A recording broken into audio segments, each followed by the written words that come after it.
सदस्य निर्वाचन क्षेत्र नंबर 1 प्रतिनिधि सभा सदस्य पद को पहिलो हुने निर्वाचित हुने निर्वाचन प्रणाली तर्फको मतगणना कार्य मिति 82/11/23 गते राति 11:25 गते समाप्त भएको र सो मतगणना अनुसार जम्मा खसेको सदर मत मध्ये देहाएका उम्मेदवारले देहाए बमोजिम मत प्राप्त गरेकोले यो निर्वाचन परिणाम प्रकाशन गरिएको छ। गणेश सिंह ठगुन्ना नेपाल कम्युनिस्ट पार्टी एकीकृत मार्क्सवादी लेनिनवादी सूर्य 18,891। धर्मानन्द जोशी नेपाली कांग्रेस रूप 15,836। लक्ष्मण दत्त जोशी नेपाली कम्युनिस्ट पार्टी 5 कुने तारा 3,065।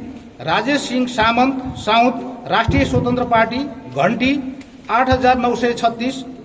राजेश चन्द राष्ट्रिय प्रजातन्त्र पार्टी हलो 666। रमेश कुमार रावल नेपाल मजदुर किसान पार्टी मादल 18। बिर्खराज पन्त राष्ट्रिय जनमोर्चा गिलास 86। विद्यादेव जोशी नेपाल कम्युनिस्ट पार्टी संयुक्त हँसिया 41। गगन ठगुन्ना संघीय लोकतान्त्रिक राष्ट्रिय मंच दाब सहितको खुकुरी 19।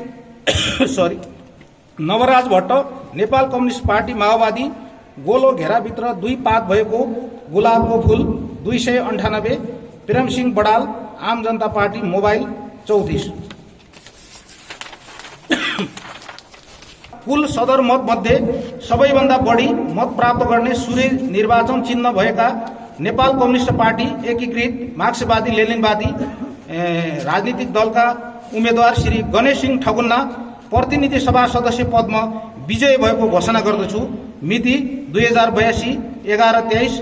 समय 11:25 बजे। स्थान महेन्द्र नमुना मावि दार्चुला।